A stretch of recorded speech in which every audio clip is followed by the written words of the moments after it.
upang atin ang makamtan, buhay na walang hanggan.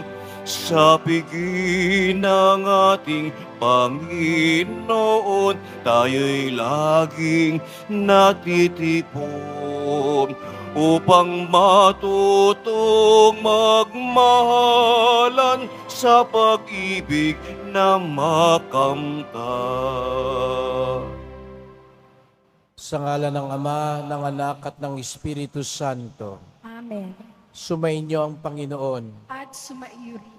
Mga kapatid, tinipon tayo bilang kaanib ng angka ng Diyos, kaya dumulog tayo sa maawaing Panginoon na nagpapatawad ng lubos.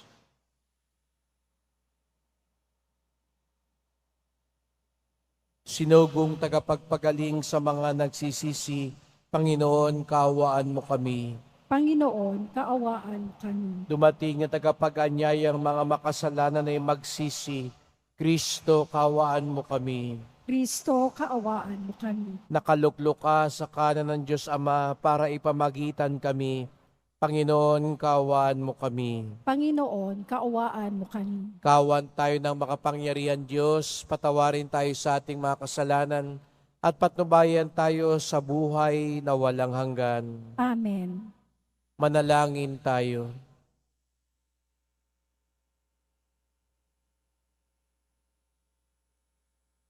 Ama naming makapangyarihan, kaming iyong mga kinupkop ay nilomong maging mga anak sa liwanag mong kaloob.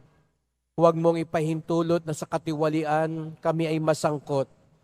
Panatilihin mo kaming nagliliwanag sa iyong katapatang lubos na sumisikat.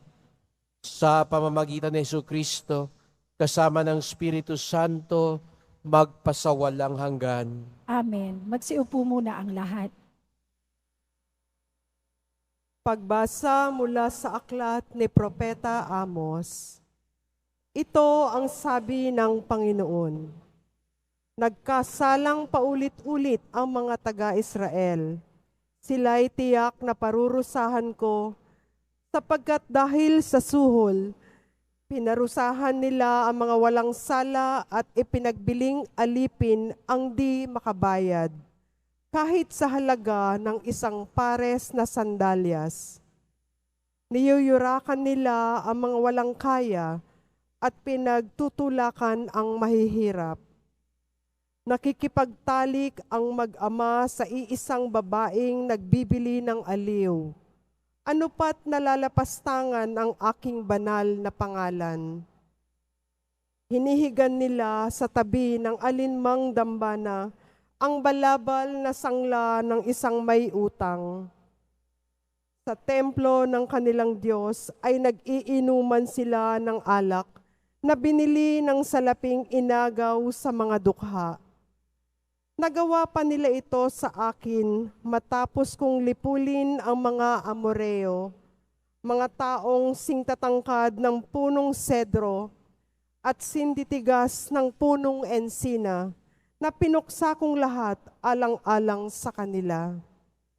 Inilabas ko kayo mula sa Ehipto, pinatnubayan sa loob ng 40 taon at ibinigay sa inyo ang lupain ng mga Amoreo. Kaya pahihirapan ko kayo, gaya ng kariton na di makalakad sa bigat ng dala. Hindi makatatakas ang matutuling tumakbo, manghihina pati ang matitipuno, at di maililigtas ng mga kawal maging ang kanilang sarili. Walang tatamaan ang mga manunudla, di makaliligtas ang matuling tumakbo, at di rin makatatakas ang mga nakakabayo. Ang pinakamatapang na mandirigma ay hubad na tatakas sa araw na iyon. Ang Panginoon ang nagsabi nito. Ang salita ng Diyos. Salamat sa Diyos. Tinig ng Diyos, dapat dinggin kahit ng ayaw pumansin. Tinig ng Diyos, dapat dinggin kahit ang ayaw pumansin.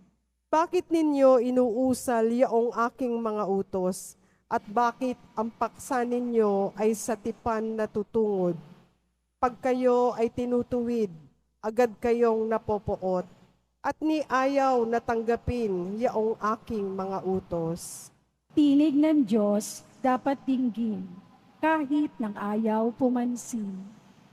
Ang makitang magnanakaw ang nagiging kaibigan, at kung sinong mapang-apid, siya niyong kasamahan. Mabilis ang inyong dila sa masamang sasabihin. Sa inyo ay baliwala ang gawang magsinungaling. Tinig ng Diyos dapat dinggin, kahit ng ayaw pumansin. Handa ninyong paratangan maging tunay na kapatid, at kay daming kapintasan sa kanila'y nasisilip. Kahit ito ay ginawa, hindi kayo alumana. Kaya naman ang akala, kayo't ako'y magkaisa. Ngunit ngayon, panahon ng kayo'y aking pagwikaan, upang inyong maunawa ang ginawang kamalian. Tinig ng Diyos dapat dinggin, kahit ng ayaw pumansin. Kung gayo'y dinggin ito, kayong ako'y hindi pansin. Kapag ako'y didininig, kayo'y aking wawasakin. Wala kayong aasahang magliligtas sa hilahin. Ang pangaral na nais ko na sa aking ihahain ay handog ng pasasalamat, pagpupuring walang maliw. Akin namang ililigtas ang lahat ng masunurin. Tinig ng Diyos dapat dinggin, kahit ng ayaw pumansin. Magsitayo na po ang lahat.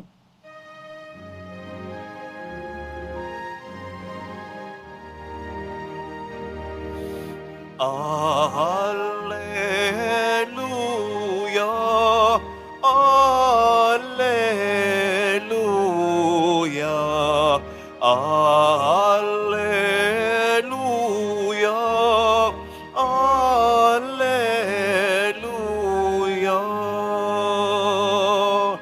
Dinggin ninyong lahat ngayon ang tinig ng Panginoon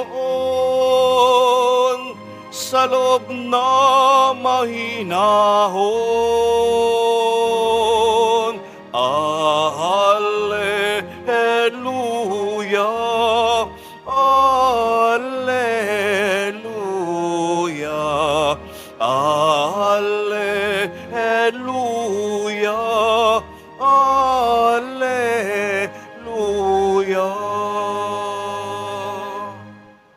Sumainyo ang Panginoon. At sumaiyo rin. Ang pagpapahayag ng mabuting balita ng Panginoon ayon kay San Mateo. Papuri sa iyo, Panginoon. Noong panahong iyon, nang makita ni Jesus ang makapal na tao sa kanyang paligid, iniutos niya sa mga kasama na maghandang tumawid sa ibayo. Nilapitan siya ng isang eskriba at sinabi sa kanya, "Guro, susunod po ako sa inyo saan man kayo pumaroon."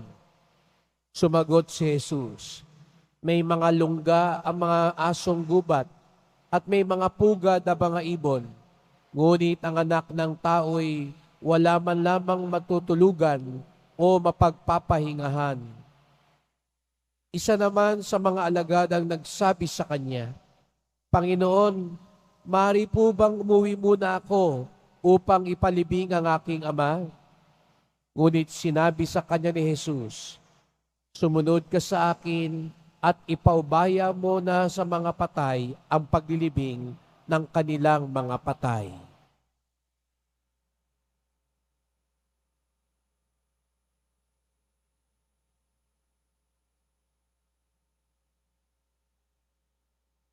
Mga kapatid, ang mabuting balita ng ating kaligtasan. Pinupuri ka namin, Panginoong Heso Kristo. Magsiupo muna ang lahat. Magandang umaga po sa inyong lahat at maligayang pagdating sa tahanan ng ating mahal na pong Jesus Nazareno. Binabati at pinagdarasal din natin ang mga nasa online, lalo na po mga may sakit at nag-aalaga sa may sakit.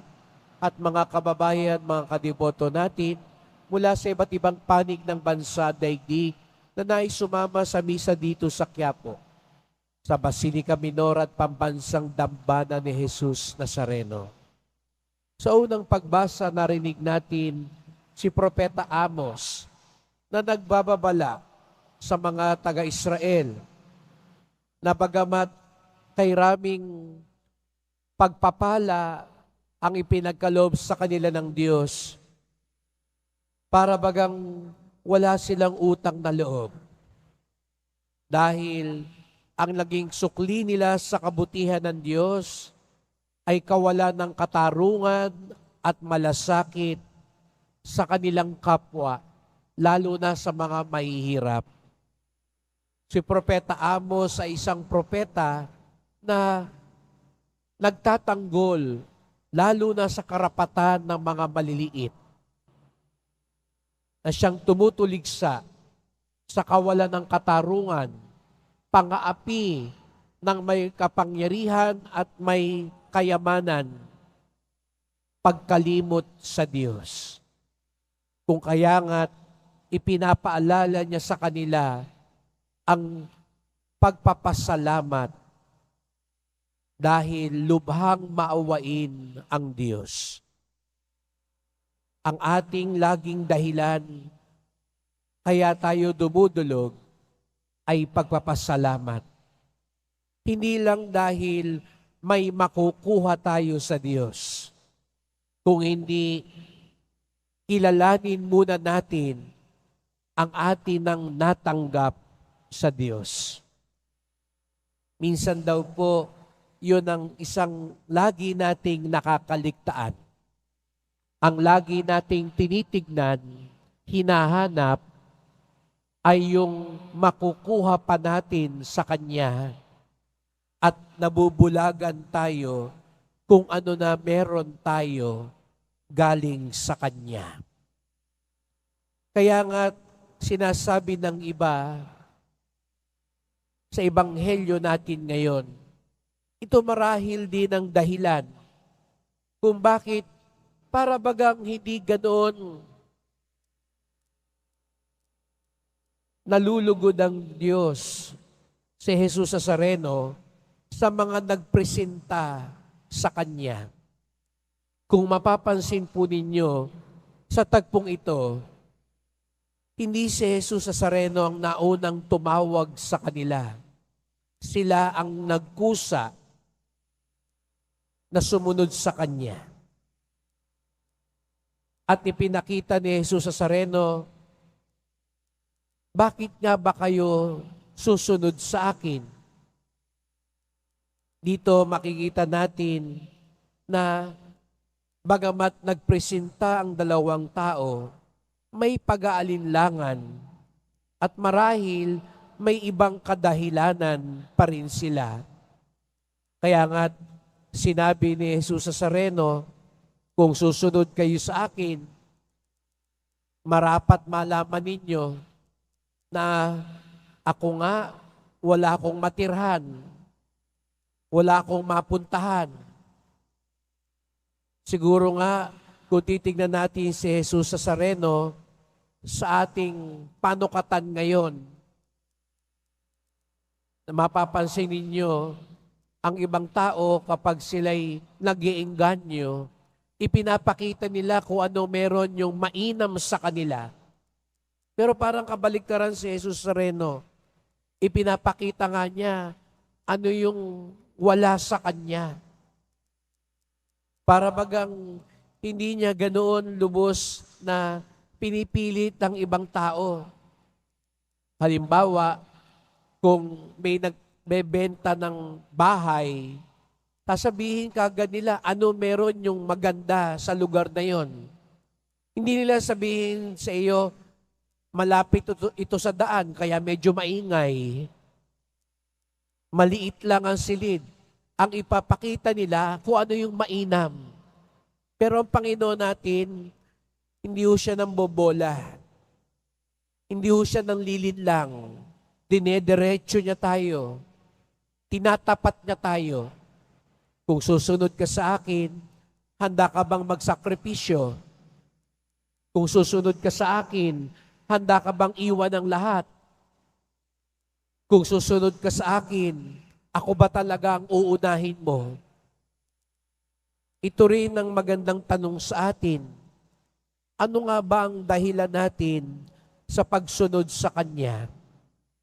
Ano nga ba talagang dahilan natin sa pagdidebosyon sa Kanya? Katulad din ba tayo nung dalawang taong marami rin palang ibang dahilan? Kaya nga kapag sinubok na, aatras na, aalis na, dahil hindi pala ganun kadalisay ang kanilang pagsunod sa Kanya. Katulad din ba tayo ng Israel na walang utang na loob, na bagamat pinagpala, tinulungan at kinaawaan, nakalimot pa din, nagkulang sa pasasalamat. Kaya nga't mga kapatid, ang paalala sa atin ngayon, unahin natin muna ang pasasalamat. Tingnan natin, ano muna ang ipinagkaloob ng Diyos sa atin. Siguro nga sa mata natin, parang kulang ang ipinagkaloob ng Diyos. Siguro nga sa puso natin, parang hindi ito yung gusto natin.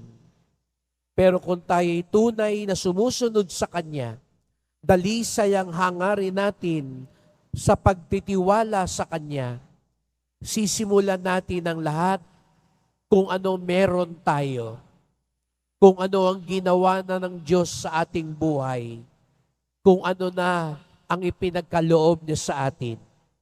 Sapagkat kapag tayo'y nagsisimula sa pasasalamat, mas nadadalisay ang ating pagsunod sa Kanya.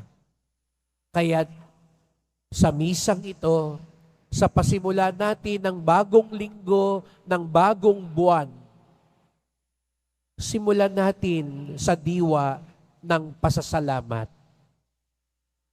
Sapagkat kapag nakita natin papaano gumagalaw ang Diyos sa atin, papaano naging mabuti ang Diyos sa atin, mas nagiging marapat at matuwid ang ating dahilan kung bakit tayo naniniwala at sumusunod sa Kanya. Magsitayo na po ang lahat.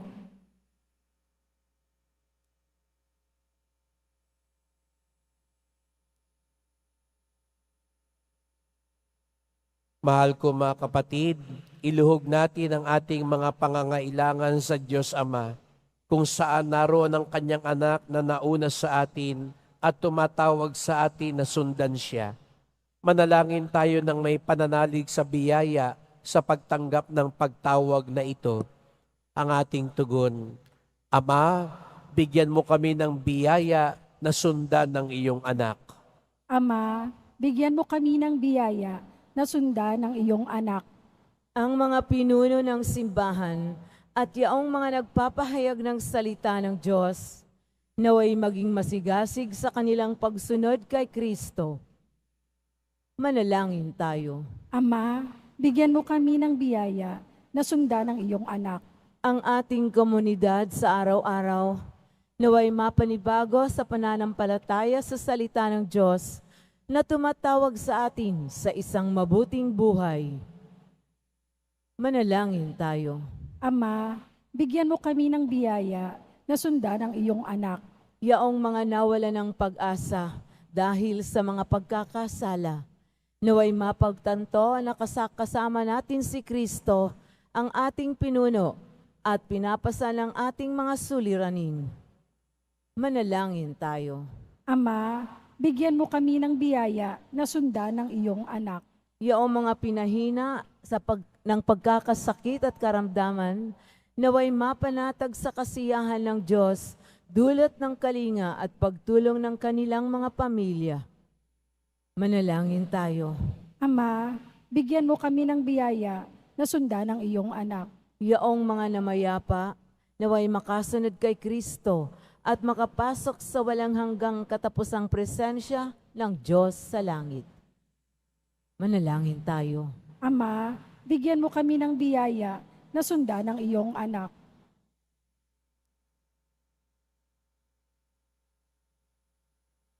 Diyos Ama, sa aming pagnanais na sumunod sa yapak ng iyong anak, gawin mo kaming iisa sa isip at puso sa pamamagitan ni Kristong aming Panginoon. Amen. Magsiupo muna ang lahat.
Magsitayo na po ang lahat. Manalangin kayo mga kapatid upang aming pinipaghahain ay kalugdan ng Diyos Amang makapangyarihan. Tanggapin nawa ng Panginoon itong paghahain sa iyong mga kamay, sa kapurihan niya at karangalan, sa ating kapakinabangan at sa buong sambayanan niyang banal. Ama naming lumikha, kami iyong pinapagindapat gumanap sa pagdiriwang ng paghahain ng iyong pagliligtas. Ipagkaloob mo ang aming paglilingkod sa iyo ay gawing kalugod-lugod ng mga alay na ito. Sa pamamagitan ni Jesucristo, kasama ng Espiritu Santo, magpasawalang hanggan. Amen. Sumainyo ang Panginoon. At sumaiyo rin. Itaas sa Diyos ang inyong puso at diwa. Itinaas na namin sa Panginoon. Pasalamatan natin ang Panginoong ating Diyos. Marapat na siya ay pasalamatan. Ama naming makapangyarihan, tunay ngang marapat na ikaw ay aming pasalamatan. Pinagbibigyan mong ito'y aming maihayag, kahit na ito'y walang anumang maidaragdag. Sa kadakilaang sa iyo ay likas. Sa pagpupuri namin ang nakikinabang, ay kami ding iyong pinakikiharapan sa pamamagitan ng iyong anak na minamahal. Kaya kaisa ng mga anghel nagsisiawit ng papuri sa iyo, nang walang humpay sa kalangitan, kami nagbubunyi sa iyong kadakilaan. Santo, Santo, Santo, Panginoong Diyos ng mga hukbo, napupuno ang langit at lupa ng kadakilaan mo. O sana sa kaitaasan, pinagpala ang naparirito sa ngalan ng Panginoon. O sana sa kaitaasan, magsiluhod po ang lahat. Ama naming banal, ikaw ang bukal ng tanang kabanalan. Kaya't sa pamamagitan ng iyong Espiritu, gawin mong banal ang mga kaloob na ito, upang para sa amin maging katawan at dugo ng aming Panginoong Hesukristo. Bago niya pinagtiis ang kusang loob na maging handog, hinawakan niya ang tinapay, pinasalamatan kanya, pinaghati-hati niya iyon, iniabot sa kanyang mga alagad at sinabi, "Tanggapin ninyong lahat ito't kanin. Ito ang aking katawan na ihahandog para sa inyo."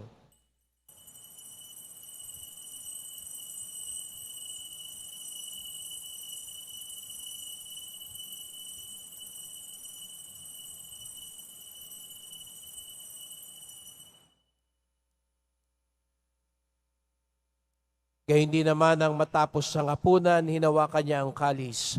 Muli kanyang pinasalamatan. Iniabot niya ang kalis sa kanyang mga alagad at sinabi, "Tanggapin ninyong lahat ito at inumin. Ito ang kalis ng aking dugo, ng bago't walang hanggang tipan. Ang aking dugo na ibubuhos para sa inyo at para sa lahat sa ikapagpapatawad ng mga kasalanan. Gawin niyo ito sa pag-alala sa akin."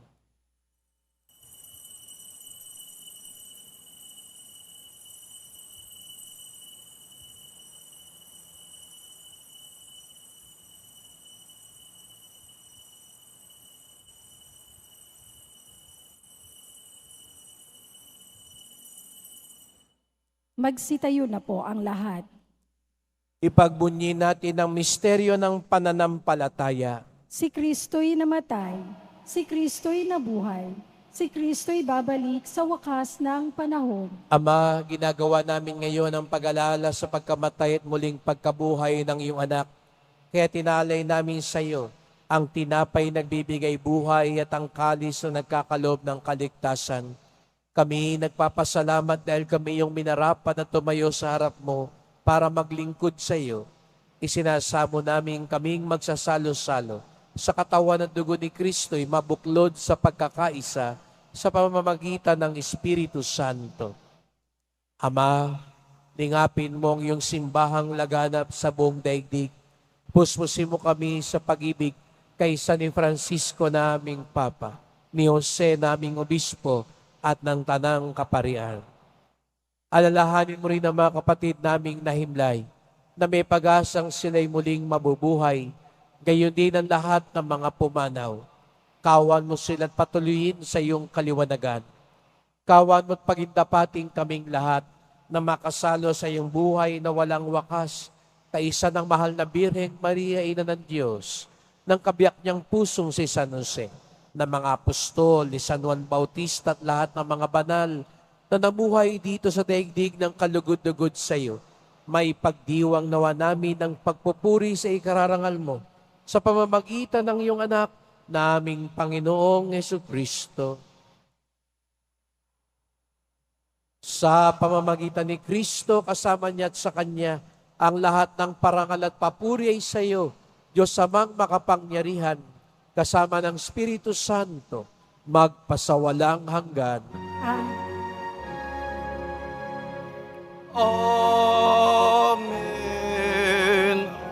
Amen. Amen.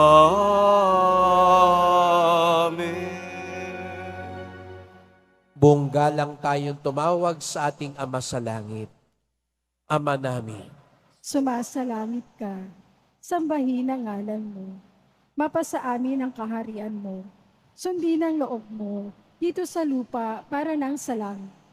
Bigyan mo kami ngayon ng aming kakanin sa araw-araw at patawarin mo kami sa aming mga sala para nang pagpapatawad namin sa nagkakasala sa amin.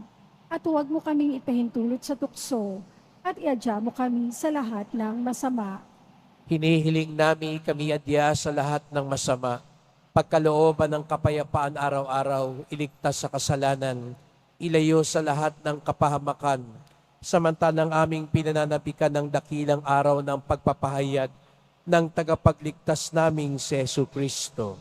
Sapagkat iyo ang kaharian at ang kapangyarihan at ang kapurihan, magpakailanman. Amen. O Panginoong Jesucristo, sinabi mo sa iyong mga apostol, at ngayon sinasabi mo sa amin lahat dito, kapayapaan ang iniiwan ko sa inyo, ang aking kapayapaan ay binibigay ko sa inyo. Tunghayan niyo pong aming pananampalataya, huwag pong aming mga kasalanan, at pagkalooban kami ng kapayapaan at pagkakaisa ayon sa iyong kalooban, kasama ng Espiritu Santo, magpasawalang hanggan. Amen. Ang kapayapaan ng Panginoon ay laging sumainyo. At sumaiyo rin. Magbigayan tayo ng kapayapaan ni Kristo sa isa't isa.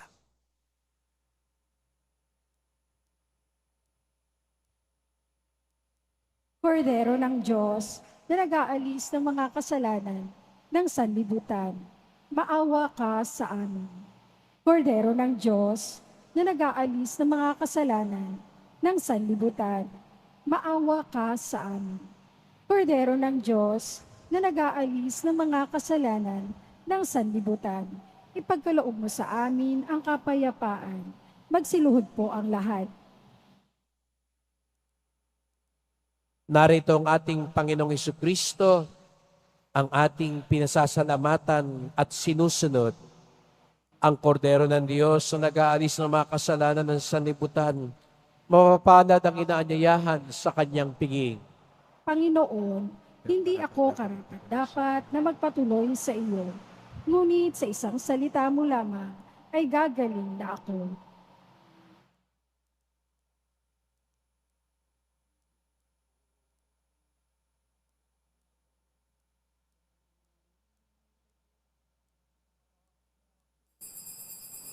Para sa lahat ng tatanggap ng banal na komunyon, sasagot po tayo ng amen.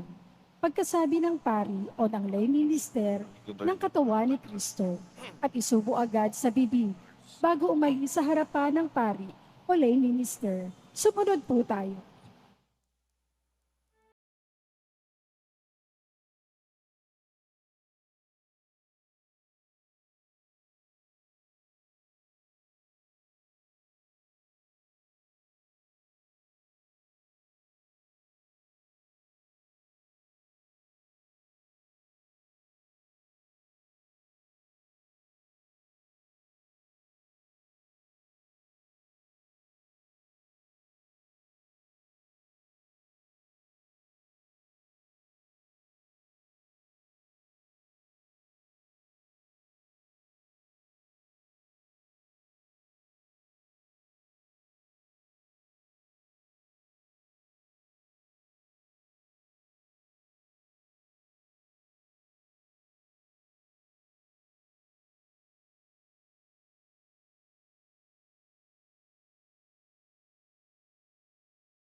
Ama naming mapagmahal, buhayin nawa kami ng aming inihain at pinagsaluhan, upang kaming pinagbuklod sa pag-ibig mo kailanman, ay magkaroon ng bungang lagi naming maiaalay.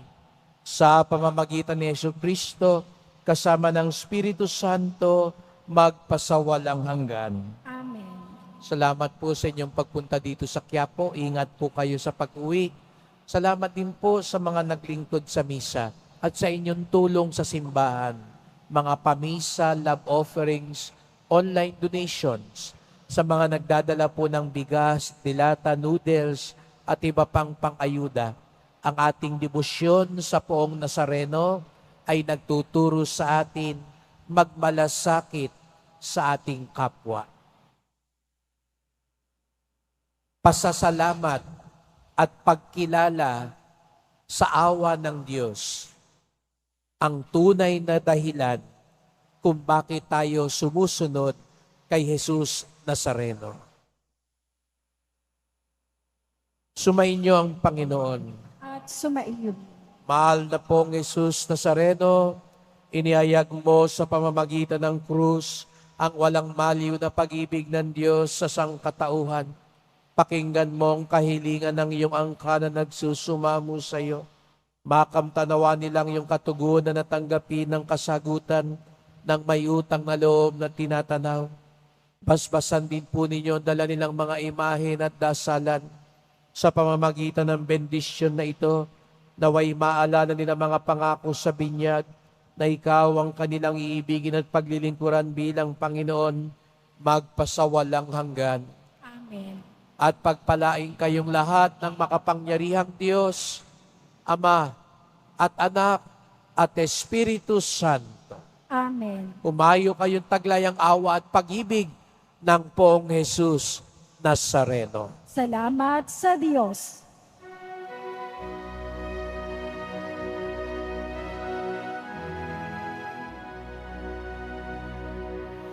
Nuestro Padre Jesus Nazareno, sinasamba ka namin.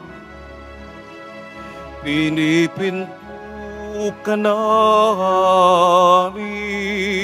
aral mo ang aming buhay at kaligtasan. Nuestro Padre Jesus Nazareno, iligtas mo kami sa kasalanan. Ang krus mong kinamatayan ay sagisag ng aming kaligtasan. Nuestro Padre Jesus Nazareno, dinarangal ka namin. Nuestro Padre Jesus Nazareno, dinulwalhati ka namin. Nuestro Padre Jesus Nazareno, dinarangal ka namin. Nuestro Padre Jesus Nazareno, dinulwalhati ka